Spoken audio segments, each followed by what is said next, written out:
All right, so welcome everybody to TF Labs Niftmint. We're here at the Niftmint Studios, or just our office, but I think it sounds cooler if we call it the Niftmint Studios. And I want to thank everybody for being here. Let's do a big, loud round of applause so everybody knows how many people are actually in here.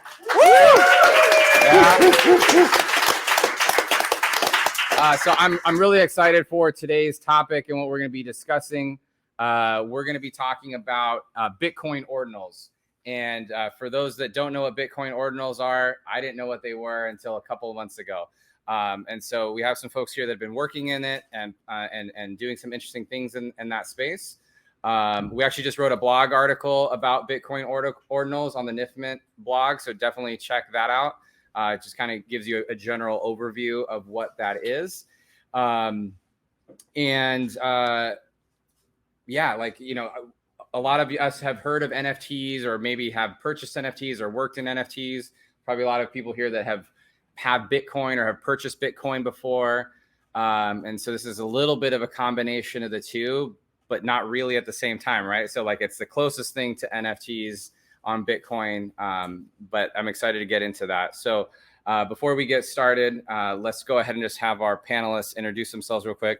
We'll go Kory back this way, and we'll just get right into it. Sure. Hey, everyone. My name's Kory. I'm the CEO and co-founder of Stably, and we're based here in Seattle. Been in this game since 2018, almost 6 years here in the crypto space. Been around for like 2.5 crypto winners so far, so it's been a while. But yeah, we are a Seattle-based stablecoin and fiat on and off-ramp infrastructure company. We provide fiat to stablecoin on and off-ramp, as well as fiat to crypto on and off-ramp for emerging blockchains, digital wallets, decentralized applications.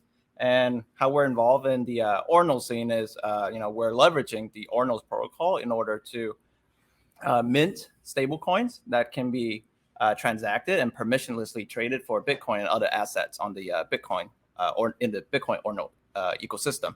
So thanks, Jonathan, for inviting me to here today and talking more about this very exciting subject. Awesome. Thank you, Kory. And then Danny, feel free to move the mic towards you a little bit. Perfect. Hey, everyone. I'm Danny Yang. I'm the CEO of a company called Metagood. I've been building in Bitcoin for over 10 years. So in 2013, I started the Stanford Bitcoin meetup, and I was building community around, getting people excited about Bitcoin. I also started MyCoin, a Bitcoin exchange back in 2013 too. It's been around, I guess over 10 years now. And it's the largest in Taiwan today. And after that, I started a blockchain analytics company. So actually, we were one of the early competitors to the Chainalysis Elliptic. You may know them. We were the first to work with like the U.S. Secret Service. We'll work with the IRS, FBI to analyze what's going on with Bitcoin and track down criminals. And also, when Ethereum launched, we were the first basically block explorer for Ethereum. But we were a B2B business, so we actually powered some of the other companies that had the block explorer. So we worked with Etherscan to basically understand Ethereum back when it launched. And then I sold that company in 2018. I started this company 2 years ago to focus on NFTs, and that's what I've been doing since then. Thanks. Awesome. Thank you. Hey, I'm the Bitcoin Dad. I have a podcast called the Bitcoin Dad Pod, where I talk about Bitcoin and, just sort of the political, social, and economic dimensions of this new technology. And I'm sort of the token. I feel like you want to call me the Bitcoin maximalist on this panel. I'm here to sort of offer a more Bitcoin purist perspective. With all these sort of, in these NFT conversations. I just like to remind everybody that NFTs began on Bitcoin. They quickly became too expensive and thus migrated to other chains. And now they're back. So let's talk about that. Awesome. Thanks, everybody, for introducing yourselves. Quick friendly reminder, feel free to take out your phones, take pictures, post on social media, make sure to tag us. We'll go ahead and retweet that, let people know that they should have been here. So normally when we have a topic, I like to get right into the topic, but because I feel like Bitcoin Ordinals is relatively new and relatively niche even in the crypto space. I want to do two things real quick, and that is if one of you could just talk about Bitcoin for a second, like what is Bitcoin, and then one of you talk about like kind of like what are NFTs, and then let's talk about like what are Bitcoin ordinals. So maybe we should have our resident Bitcoin Maxi for today talk about what Bitcoin is and its importance, and then we can talk about maybe Danny can talk about NFTs, and then we'll bring it all together. Right. So Bitcoin is the first decentralized digital ledger. It's not the first digital currency. Obviously, all major currencies today are majority digital in that most of their representations exist in databases and not in terms of physical representations like banknotes or coins. But what's different about Bitcoin is that previous attempts to create non-state-backed digital money were highly centralized. And this centralization meant that the moment that these experiments became disruptive, they're also invariably used for some sort of criminal activity because criminals need very good money that doesn't have a lot of caveats and state control associated with it. The moment that that came to the notice of authorities, these centralized solutions were shut down. I'm thinking of BitGold, of DigiCash, etc. The innovation of Bitcoin is creating digital scarcity that doesn't rely on a trusted third party. That might sound kind of esoteric, but if you think about the way that the banking system works today and your bank account works today, there's no such thing as an anonymous bank account. There's always an identity associated with every bank account. And the reason that is that fundamentally, banks need to make sure that their customers aren't, say, depositing $1 and withdrawing $1 million. And that's possible in digital systems because, there's no physical constraint to, deposits, withdrawals, whatever. And so all existing representations of digital money before Bitcoin were identity-based and they required a trusted third party. But Bitcoin, by creating software that runs on computers all over the world and creates a consensus mechanism using proof of work, now we have the ability to have agree, because essentially, it's arbitrary. Why are there 21 million Bitcoins? Because Satoshi said there are. But we can agree that there is a fixed number, and then we can enforce this number, and we can make uncensorable transactions. And it's pretty innovative because there was no such thing as a final digital transaction before Bitcoin. You might say, well, what about my credit card? Well, actually, you might be surprised to learn that actually credit card transactions take 28 days to finally clear. ACH transactions take up to 2 years to finally clear. Even wire transfers can be reversed in certain situations. So final digital transactions is a pretty cool innovation. And because Bitcoin is software, it has upgraded over time and enabled new use cases. So in the beginning, Bitcoin addresses were somewhat primitive, and therefore you could send and receive Bitcoin. Then there was an upgrade called SegWit, and now you could do interesting things like lock Bitcoin into a channel between two parties and move the channel close transaction back, essentially modify the final settlement transaction to create this effect of being able to pay, giving me the ability to pay one person continuously without having to wait for another Bitcoin block. So now we have a new upgrade called Taproot, and this unlocks the ability to do things like Ordinals, where you can embed ordinal inscriptions, where you can embed arbitrary data on chain, which could be a stable coin. It could be a picture of a monkey. And that's what we're going to discuss today. Awesome. Thank you. All right, and then someone on talk. Sure. Talk about Sure. That was a great transition, by the way. Yeah. So So Bitcoin, I mean, Bitcoin actually is a pretty amazing protocol. So if people haven't read the Bitcoin white paper, it's kind of the paper that introduces Bitcoin. It's 8 pages, it's very short, and it still pretty much describes, Bitcoin. I mean, Bitcoin has stayed true to the protocol. The upgrades are doesn't change the main ideas that were presented in the paper, of a Bitcoin transaction, UTXOs, the ledger model. And what is on top of the Bitcoin protocol is actually Bitcoin, the fungible token, right? So that's what we're all excited by. The fungible token is very significant. So NFTs are non-fungible tokens, which is basically a fungible token is any Bitcoin is any other Bitcoin, right? There's no difference. But when there is a difference, right, that's an NFT.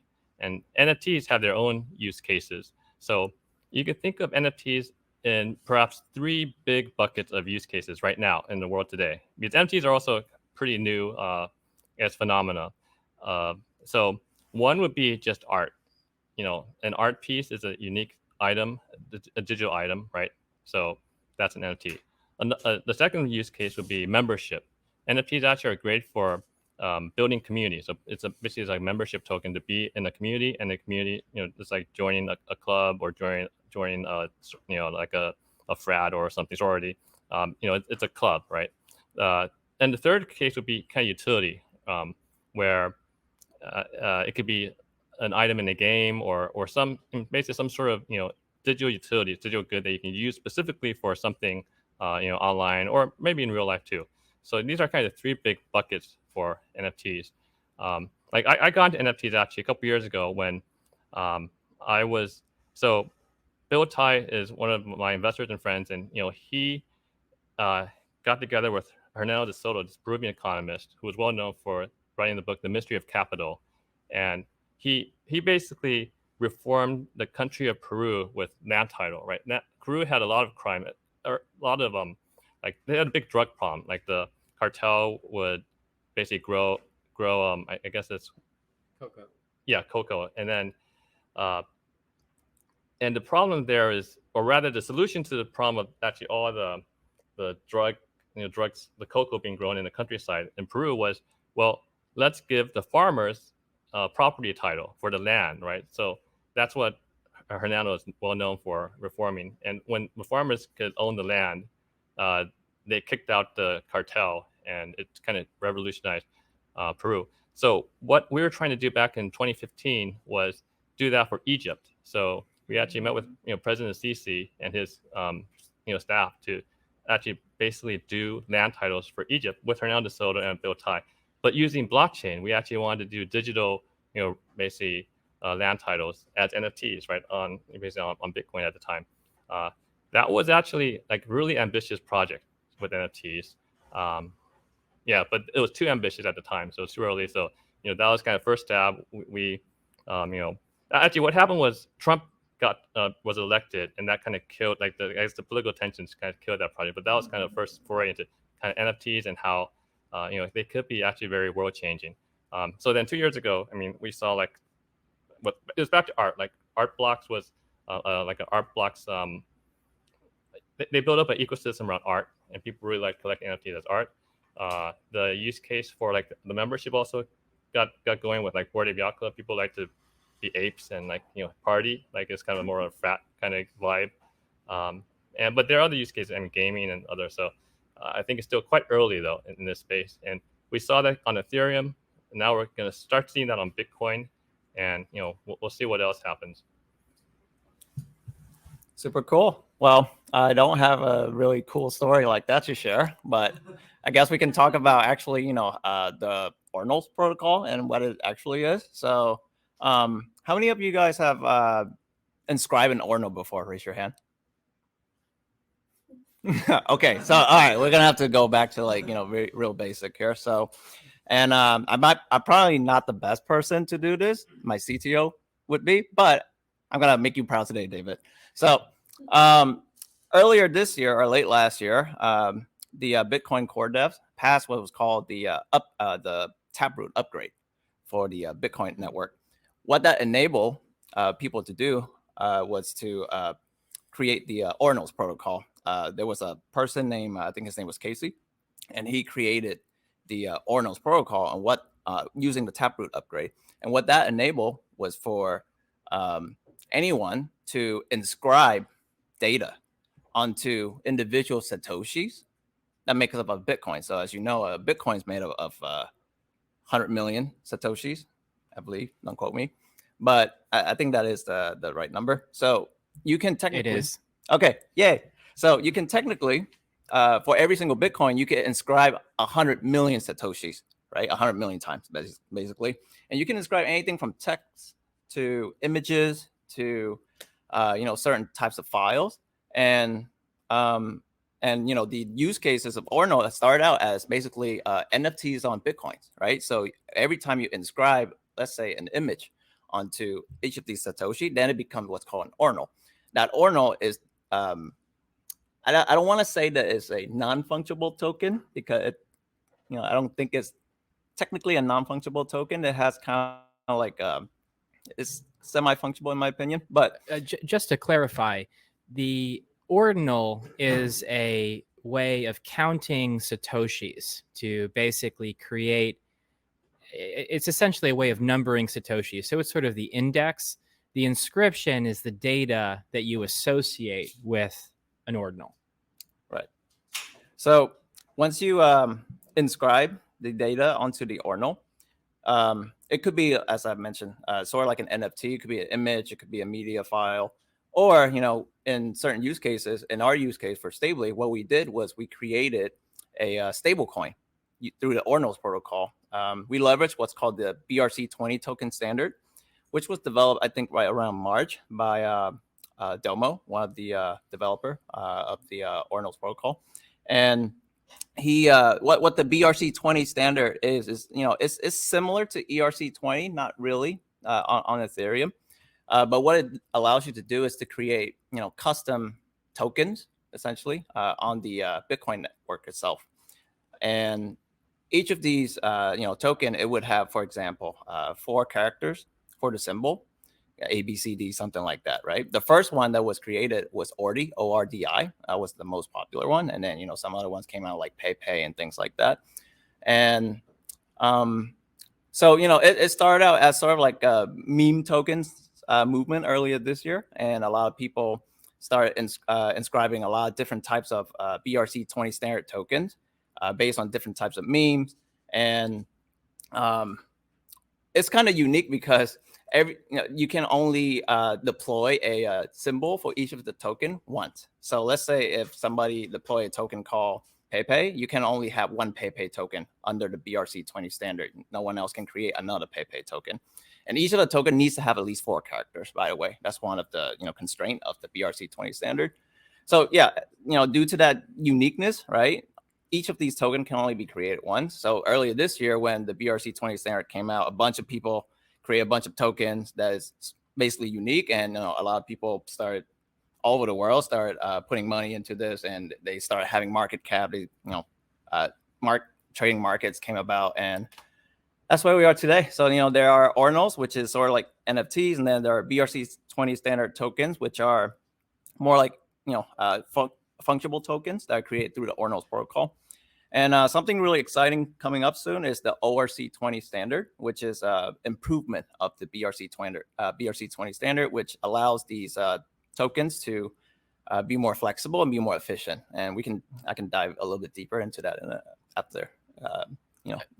Can I make a comment to hand it off to you to say, because you're doing something interesting with Ordinals, is that the difference between Ordinal inscriptions and NFTs on Ethereum is that NFTs on Ethereum are, generally speaking, receipts. You can inscribe a web address, and then you click on the address and you go to a web server that shows you a picture of a monkey smoking a blunt, and that's your NFT on Ethereum. The difference with the Ordinal inscription standard is that the data is actually being embedded on the Bitcoin blockchain. I think so obviously I'm not a big fan of NFTs. I don't really see the point, and that's kind of why I'm here to question this. But NFTs on Ethereum are really, really silly, because what you're purchasing is a link to a web server. If you don't own that URL and run that web server, you don't know what is going to be at the end of that link. And so, for instance, Moxie Marlinspike, the founder of Signal, he played a joke where he sold an NFT that was some picture. And then when someone bought it, he swapped out the picture and the pretty piece of art became a poop emoji. So this kind of demonstrated how, you could technically do this on Ethereum, but a lot of people didn't understand exactly what they were purchasing. And I think Moxie was making a point that this is just a huge speculative frenzy, which frankly characterizes the current ordinal inscription craze on Bitcoin, which it seems to be dying down a little bit now. It's highly speculative. These BRC20 tokens like PEPB and Ordi, they're incredibly speculative. There's zero real world monetary financial use case for them. It's just pure gambling. But like many new technologies, often the first stage is a speculative frenzy, and then maybe something useful and interesting comes out of it. No, I think that's a great summary. I mean, I agree with you. That's exactly what's been happening on NFTs on Ethereum and then now Bitcoin. But just backing up a little bit, I think Ordinals is still a very confusing subject. So I'm going to guess people are still confused by just what the heck is Ordinals, right? So let me just try to just go over Ordinals one more time, and then I'll go into the on-chain aspect that you're talking about. So Ordinals, there's Ordinal theory, and also the creator of Ordinals, or original creator, Casey Rodamer, he's a Bitcoin maxi, right? He actually, it was created. What does that even mean? That's a very subjective. He believes that Bitcoin is kind of basically the one true chain, and Bitcoin is going to be the world currency, and he wants to see that happen, right? He doesn't want anything on Ethereum or other chains. But I think that's the point. Okay, let's go back to Ordinals. What is Ordinals, right? You can think of it. You need to understand three parts, and you kind of understand Ordinal, the protocol. So one is Ordinal theory, which is what we heard about a little bit, but it's that. Also, I guess going back to what it means with Casey, Ordinal theory is designed by someone who loves Bitcoin. So understand Ordinal theory, you really have to understand something about Bitcoin, which is how a Bitcoin transaction works, the UTXO model, because that's kind of ingrained in Ordinals. So people who understand Ordinal's protocol, they also understand Bitcoin actually, and that's kind of a cool part of it. But the first part of Ordinal, so the three parts to understand Ordinal protocol or Ordinals in general. Part one is just what the heck is an ordinal. An ordinal is just a uniquely identified Satoshi or uniquely identified Bitcoin. And Satoshi is the smallest unit, as we heard earlier, the smallest unit of a Bitcoin. It's 1/100 millionth of a Bitcoin. So each of those are numbered uniquely by ordinal theory. So the definition one is just what's an ordinal? It's a uniquely identified Satoshi. So this actually makes Bitcoin non-fungible because every Satoshi, which is Bitcoin. Hold on a second. That makes it sound like ordinal theory breaks Bitcoin fungibility. To be honest, Bitcoin fungibility always had a problem, which is, Bitcoin transactions are traceable over time. You can track the movement of unique Bitcoins over history via the blockchain history. And that's actually a feature because that's how we enforce digital scarcity on the Bitcoin blockchain. Ordinals is just an overlay layer. It's a way of viewing the blockchain and, predict in a predictable way, saying this ordinal moves here. You can put any interpretation on top of the blockchain. Would you say this is a form of client-side consensus, maybe? Well, so you're getting to a more complicated layer. I'm starting with the base layer first. So Ordinals, right, is a marked Satoshi. So we're not talking about inscription or NFT. It's just, or it's an NFT because it's a unique thing, but it's a mark. It's just a Satoshi. There's no file. There's no JPEG on it. The second part of Ordinal protocol is basically the file, the inscription. The inscription is you can write on the Bitcoin. You could write on the Bitcoin, years ago, right? The first person to write on the Bitcoin was Satoshi himself when he, started Bitcoin, right? You can write messages on the Bitcoin blockchain, and people have been doing that for years. But this is just a formal way of defining, you can write in this way, right? In an input, in a secondary witness, and that's an inscription. It's not tied to an ordinal yet. It's not ownable. It's just writing on the blockchain. And the third part is kind of also the important part. So these two together. The third part is how do you actually own that inscription that we just defined, right? And by owning that, it's basically you have to pair the inscription with an ordinal, the mark Satoshi, because Satoshi is just a piece of Bitcoin. People can own that using the Bitcoin ledger.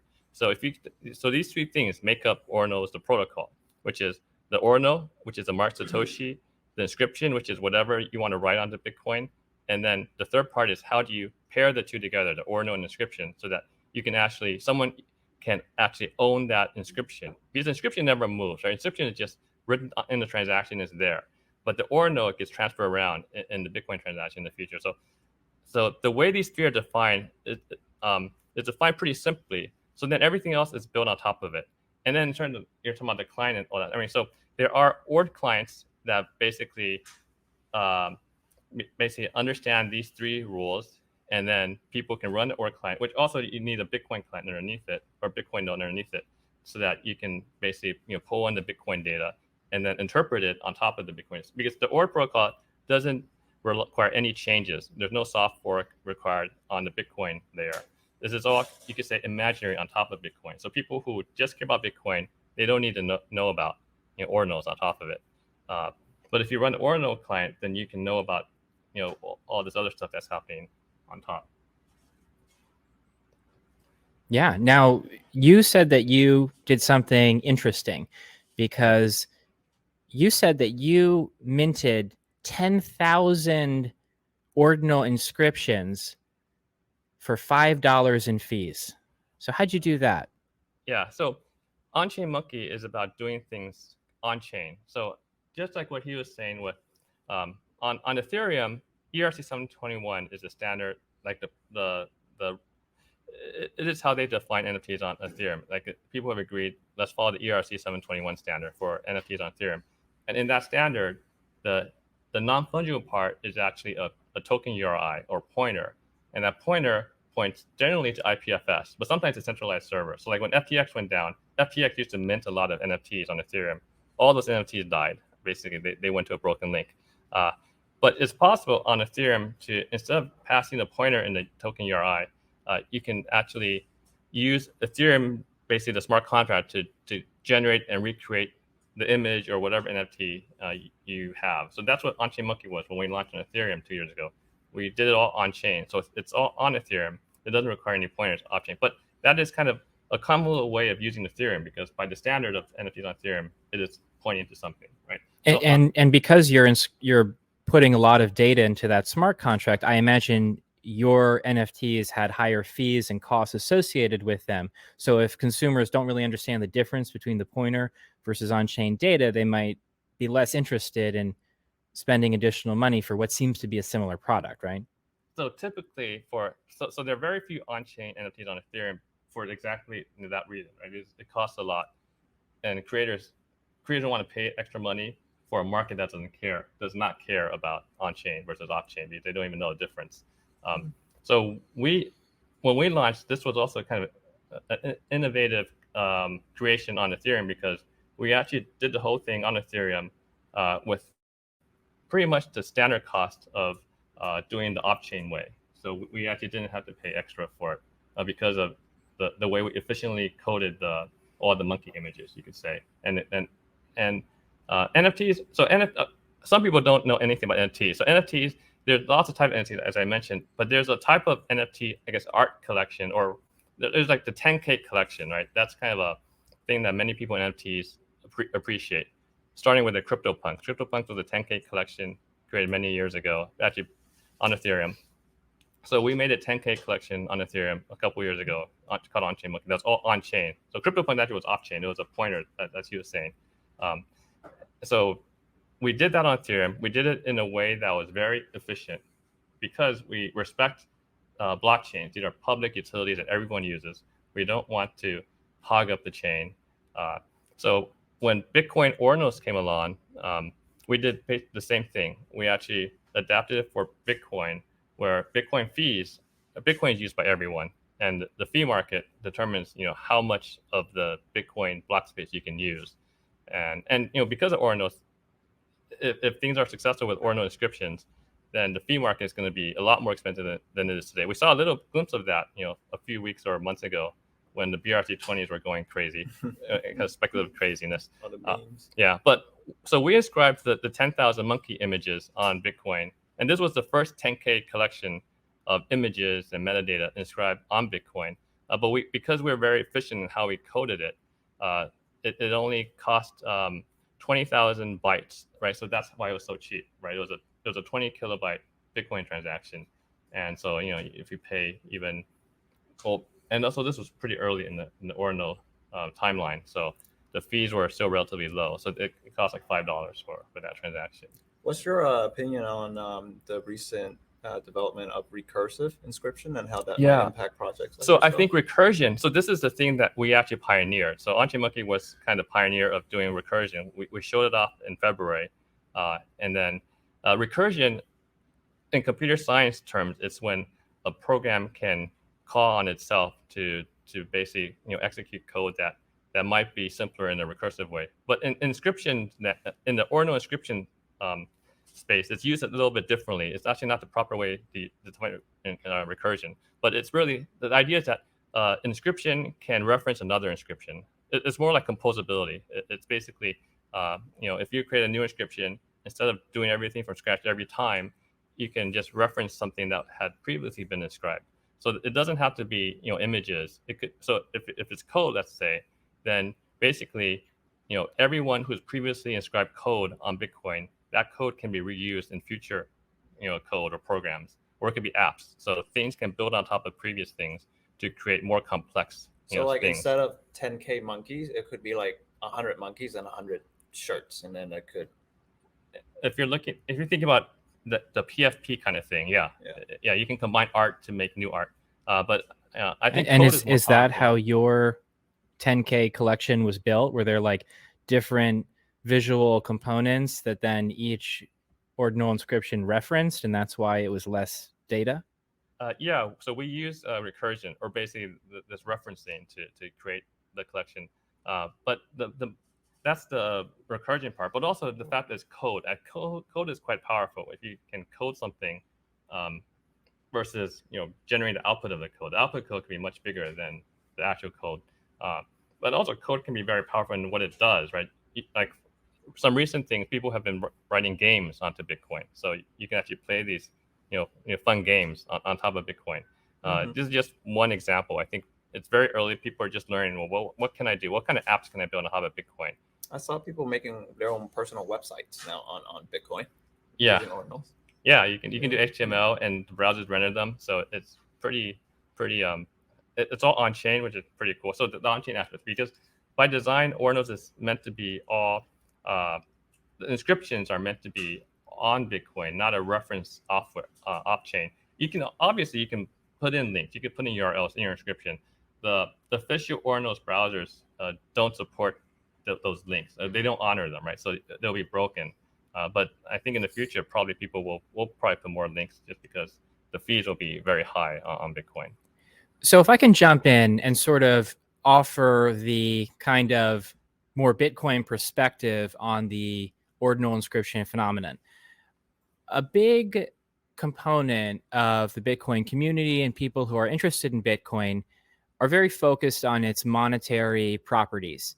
A lot of former gold bugs, hard money types, economic perma bears, they like Bitcoin because Bitcoin is a scarce asset with really nice custody properties. In my view, custody is the killer app of Bitcoin. You actually don't custody most of your wealth. Your house, your bank account, your stock certificates, those are all custodied by other entities. And so when, times are good, politics are sane, you don't have to worry about that. But maybe that will change. And so we see a premium on Bitcoin in countries where there are less financial custody or sort of financial property rights. So like Nigeria, there's always a premium buying Bitcoin in Nigeria, or China, there's always a premium in China, or, in Korea, where individuals in those economies are more financially constrained. They don't have access to the global US dollar system as easily. So from a Bitcoin perspective, a lot of people saw the spike in on-chain fees that accompanied ordinal inscriptions and then BRC20 tokens. And they thought this was horrible. You're bringing the sort of speculative shit coining of Ethereum to Bitcoin, WTF. So when I think about this, what's interesting about ordinal inscriptions is that because it takes advantage of the Taproot upgrade, the data is actually stored in a part of a Bitcoin block called the witness data. Witness data is really not problematic from a Bitcoin node perspective. And so this doesn't really make the blockchain significantly larger for most nodes because many nodes throw away witness data. They don't keep it. So if you're going to put data on chain, putting it in the witness area is a good idea. That's reasonable. The other thing about Bitcoin is that it's an open system. Obviously, most of these blockchains are open systems, and you can kind of do what you want on them. What's nice about Bitcoin is that there's a very active fee market. And so what disciplines the usage of block space is the amount of Bitcoin you're willing to spend on fees. You were incentivized to inscribe your ordinals in a very efficient way so you could reduce the fees you paid. That's very reasonable. Right now, Bitcoin and cryptocurrency has basically 0% adoption if you're looking at it on a global scale. So what's happening right now with ordinal inscriptions and these tokens being created in them, BRC20, whatever, that's not going to last much longer, in my view. If we have another bull market and Bitcoin usage doubles again, the fee dynamics may make this activity unprofitable. So, I just think it's interesting now, but long term, non-monetary use cases on the Bitcoin blockchain are probably going to need to move to layer 2s and layer 3s. Chains like Liquid that build on top of Bitcoin, or RSK, which essentially merge mines with Bitcoin. Or stocks. Yeah, but that's a shitcoin. No, this is all true. Bitcoin is not meant to scale for the world to use. It's meant to basically for high value transactions, and then the layer 2s can scale for millions to billions of people. That's just by design. There's no way around that. But you will have use cases where you will have high value, either fungible or non-fungible tokens that people, value, in whatever reason, right? Like, Bitcoin, right? It's the reason it's valuable is just, we think it's valuable, right? There's a community of people, global community of people who value Bitcoin. And so actually it then becomes quite useful, as a store of value or, medium exchange and all that great things. And so, NFTs are going to be similar. It's going to be, and also the fees, right? The people who are doing ordinal inscriptions, they're paying the miners to support this. So it actually, the incentives are aligned where you're supporting the security of Bitcoin, paying the miners. And these people are using Bitcoin to transfer, either inscriptions or Bitcoin. And in fact, it's a great use case for Bitcoin. Going forward, it'll be basically, and you already see that in kind of slowly growing, where people are trading. They're using, like, it's a utility for Bitcoin, right? You can use Bitcoin to trade for other things, which wasn't that easy. Or like the last couple of years, a couple of years ago when Ethereum came out, and then some other tokens came out, or even before that when Litecoin was around, people will use Bitcoin as basically the main trade currency when you trade crypto. Before but that stable coins. Yeah, and then stable coins, and then people, and also DeFi on Ethereum and Solana, these other chains where you can have DEXs, and so Bitcoin kind of is been pretty stagnant on that front, where people can't really use Bitcoin for anything. You just hodl it right on the chain. But here we have something that you can actually trade Bitcoin natively on Bitcoin for, right? Basically ordinal inscriptions, and you can use you could use PSBTs to do that in a non-custodial decentralized way, and people are building out these these tools for this, so I think that this is kind of the early growth we're going to see, and when the fees are higher, the quality of inscriptions are going to be higher too, because the people who are going to inscribe the people who will pay $100,000 to inscribe something, right? They must have a really good reason to do that. They must have spent a lot of effort to make that thing that either they value or someone else is going to buy that values it. One example would be like Bugatti, right? They make the most expensive cars in the world, and also why are their cars so expensive? It's just because people want to pay a lot for those cars, right? It's a status symbol. You can't really drive it very fast on the freeway anyway, right? So it's probably not that comfortable to drive, but it's a status symbol, right? So same thing's gonna happen on Bitcoin. People and I bring up Bugatti, they're actually doing ordinal inscriptions on Bitcoin. They're launching it next month, and they've been selling them already for $250,000 for a single inscription, wow. Right? So it's. Do you get a car with the inscription? No, you get the inscription. Actually, you get a physical art and you get the inscription. So you get those two. It doesn't act like a key or anything to open a car. Yeah. But I mean, my point is that when the fee goes up, you'll have more. The barrier to entry will basically incentivize higher quality in terms of what you have on chain.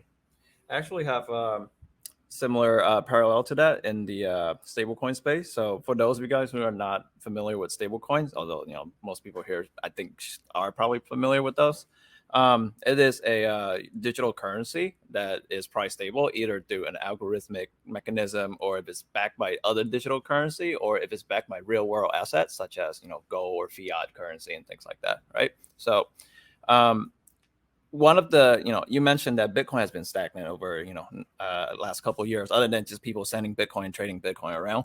There hasn't been much activities before Ordinals. One of the things that Ordinals protocol enables us. So that's completely false. Just want to put that on the record, but continue. Right. So that's what he said, right? I'm just paraphrasing what he said. So in the last couple of years, before Ordinals came out, right, there wasn't a way for you to have a decentralized exchange or decentralized marketplace that would facilitate trading between Bitcoin and other types of assets natively on the Bitcoin network itself. Ever since the Ordinals protocol came out, you have things, not only the Ordinals NFTs assets, but also things like BRC20 standard tokens, BRC20 assets. And now there are also, coming up soon, there are ORC20 standard tokens that are coming out, which are more flexible and more efficient than even BRC20, potentially bringing more utility into the Ordinal ecosystem. One of the things that you can use the standard to create is a stable coin, right? You can create a natively issue stable coin on top of the Bitcoin network itself that could facilitate trading between Bitcoin and a stable coin on the Bitcoin network itself, permissionlessly, all decentralized, without having to go back to a centralized exchange, without having to do a lot of things that's involved with a centralized exchange, right? So that's one of the benefits that a stable coin built on the Bitcoin network could potentially unlock. And that's why Stably is interested in this space for that particular use case. And if Ordinals activity over time goes up, and not just that, if Bitcoin adoption goes up and the fees increase, right? The way that we're creating a stable coin on with Ordinals is every inscription or every token per se has a denomination for the value of it, similar to a dollar bill, right? It could be $1, it could be $10, it could be $100, depending on how much you want to transfer or mint the token, right? So if the transaction fees goes up over time, then these note is gonna have bigger denominations in order to make sense for to make it worthwhile for them to transact at a higher transaction fee, right? So think of permissionless on-chain trading between large Bitcoin whales versus other Ordinal types of assets or stable coins, for example.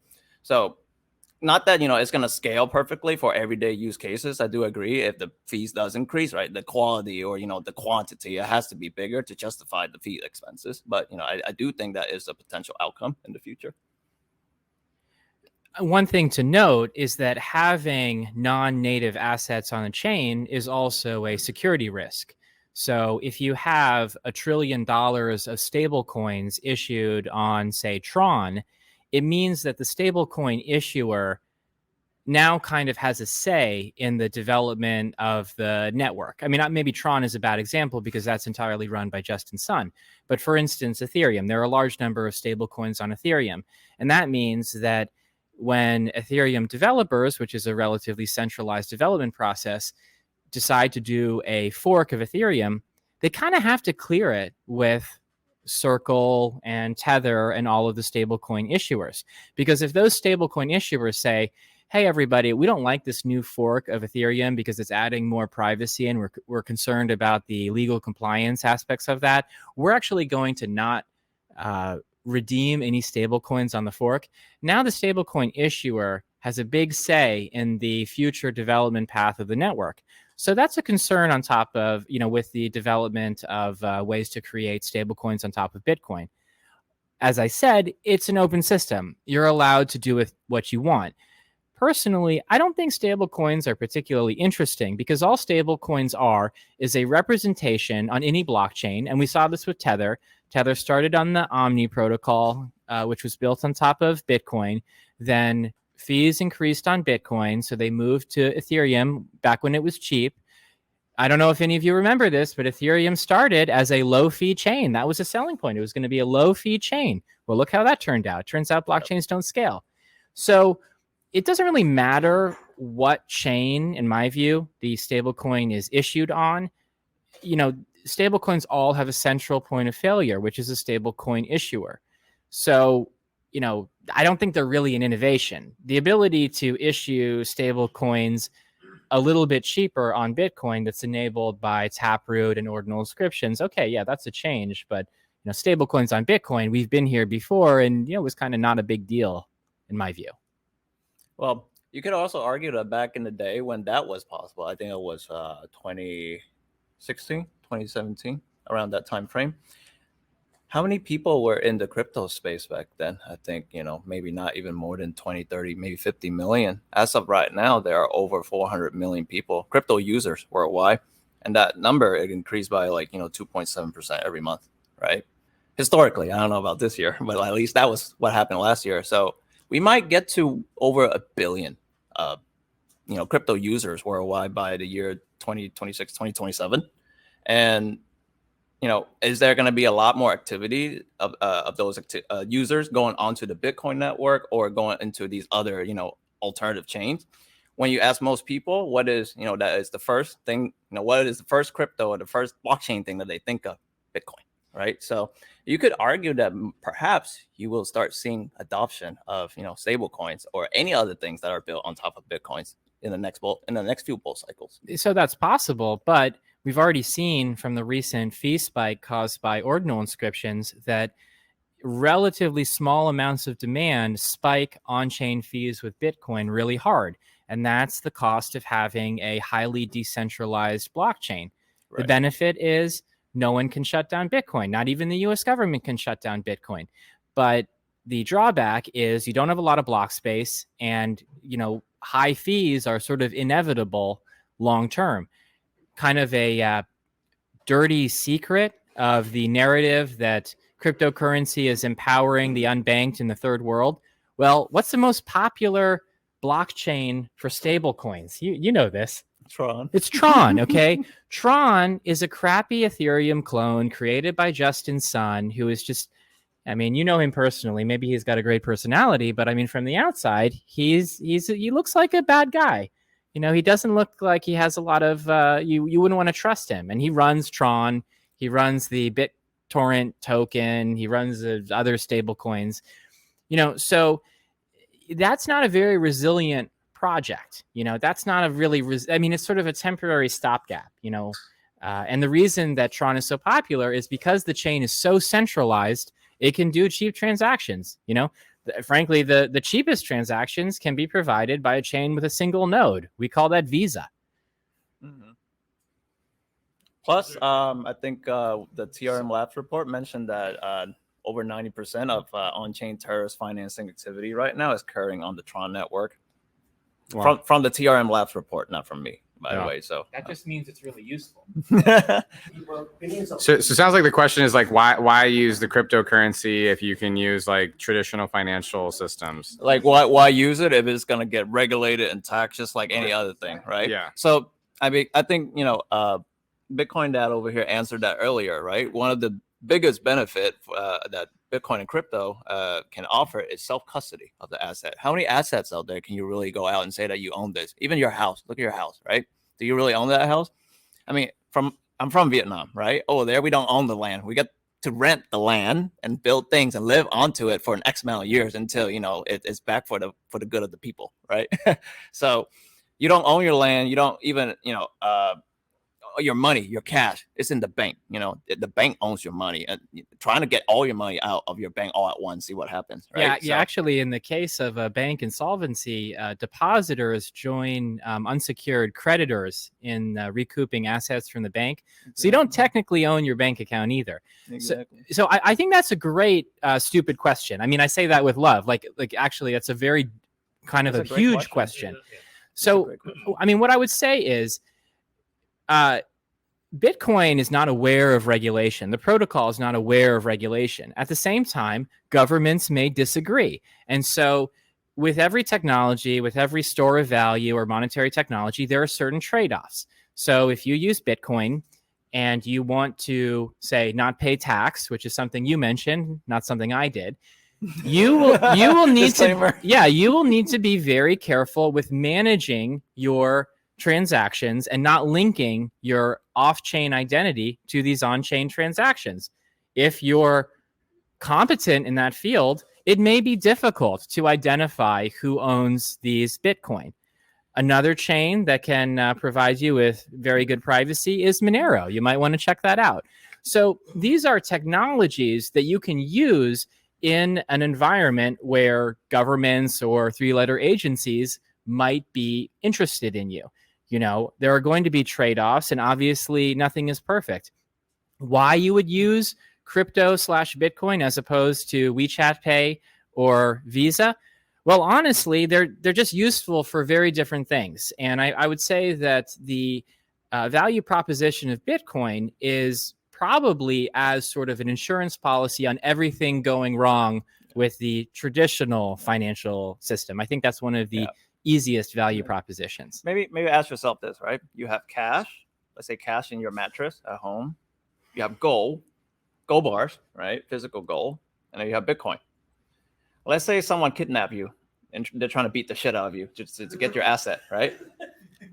Your cash, that's probably gone. You're probably going to give up your cash. They're going to take your cash. Your gold, they're probably going to take that. Your Bitcoin, honestly, they'll probably beat the shit out of you. Well, I mean, Bitcoin too, right? But it's not there. The difference is you have to tell the secret for the Bitcoin. So one good example is, people in Venezuela. When you leave Venezuela, I don't know if this is still the case, but 3 years ago, the border patrol went through your bag at the airport. So the gold bar that you bought to protect yourself from Venezuelan hyperinflation, that was taken at the airport. But the Bitcoin in your mind, that could not be taken.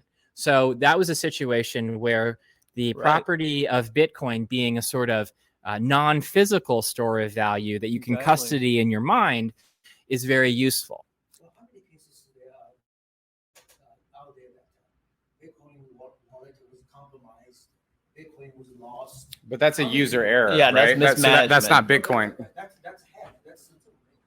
No, it's that's not user error. No, that's social hacking is what you're talking about, right? Yeah. So it's the Bitcoin network is not being hacked. That's someone that's not having proper key management or losing passwords or writing down things in places and then losing it. But like the Bitcoin network is actually not being hacked in those situations. I want to just because in the interest of time and we're going more Bitcoin as opposed to Bitcoin ordinals. I want to talk. Go ahead, YJ. Sorry. Thanks for the explanation on ordinals. I didn't have to give before Metagood, so it's really interesting. So my question is, let's say someone has like a Taproot client, ordinals support. They like inscribe, a SAT, and then they send that off to someone who has like, a regular pre-Taproot client. So that gets combined to a UTXO, and then at some point in time, let's say someone needs to send that, sends a Bitcoin out. Does that like get sent out in that combined UTXO, or how? It gets sent. So can you do me a favor and just kind of rephrase the question? Okay. So I think he's. Sorry. Go ahead. I think you're asking when you send a ordinal transaction, it also sent out the Bitcoin along with that Ordinal transaction. Is that correct? Kind of, but I think it's like So basically, Ordinals are imaginary on top of Bitcoin. So if you aren't paying attention to Ordinals, then it's just like any other Bitcoin, right? It's a fungible, token. So so the Ordinal can be sent around. So Ordinal and the inscriptions don't get sent around, but Ordinals represent the ownership of a certain inscription. So Ordinals are just like regular Bitcoin, and they get sent around, and you can combine them into any UTXO. So you could have many, Ordinals in a UTXO. And if you're not running the Ord client and you're just using like, a rig, like, what's a very common Bitcoin wallet? Sparrow. Yeah, so you're using Sparrow, right? Sparrow doesn't respect Ordinals. You can use Sparrow to move Ordinals around by using the tools, but in general, it doesn't tell you, this is an Ordinal you should pay attention to. So you can combine them all into the feed, like it could go to the miner, and that's been happening. So basically, it's just like Ordinals are just like any Bitcoin. And if your Sparrow wallet doesn't respect it, then it'll be sent around. And so that's something you need to be careful of. so you can please do it. Yeah, easily. Yeah. awesome. Well, let's give our panelists a big round of applause. And before we wrap up, let's just go, Kory, back down here again. What are some good ways that people can either get in contact with you or stay in touch with you? Yeah, for sure. You can always follow me on Twitter at Kory Hoang, KoryHoang. And you can also check out Stably.io for everything that our company does, our products and services. We also have a blog that talks a lot about DeFi and stablecoins. Oh, also StableCamel.com. That is a stablecoin analytics dashboard that we have built recently that that has all the data and visualization and trends for stablecoin, DeFi, and even Ordinals. So yeah, we'd love you guys to check it out and give us some feedback. Thank you. Yeah, I've been tweeting a bunch about Ordinals, just basically, educational things. And I'll probably start doing some YouTube videos, just educating people. Actually, starting with Bitcoin. Actually, I think a lot of people in Ordinals are coming from Ethereum and other chains, and they actually don't even know what the heck a UTXO or a Bitcoin transaction is. So I'm going to be doing some of this content. But my Twitter is HUUEP. Well, it's Danny in lowercase upside down, if you can imagine that. It's HUUEP. So, yeah. I have a podcast, Bitcoin Dad Pod. You can subscribe anywhere except Spotify because they suck. I have a Twitter profile at Bitcoin Dad Pod. Feel free to reach out. And I hope to do an interview with you because we could, it's always nice to meet early Bitcoiners who are doing weird things. All right. Bitcoin OGs. Awesome. All right. Thanks, everybody. And, to stay in touch with me, I'm at JG Product or at JG Blanco, just about anywhere. Make sure that you follow along at TF Labs or tflabs.io. That's how you can find out all our future events. Our next event is going to be next week, July 6th. We're going to do a barbecue here on the patio, on the deck, grill some burgers, have some good drinks and fun. And we're also going to have a panel as well. So definitely make sure to join us then. And then on August 16th, we're going to do our first AI barbecue. So it's going to be AI rooftop barbecue. And then last, as you're all the first to know, is that because we haven't announced this publicly yet, but we're going to be doing a half-day conference on AI on August 16th, so before the barbecue. So we'll have some VCs, some developers, founders, all building and doing things in AI. And that's going to be starting at 1 o'clock to 5 o'clock. And then we'll do the barbecue after.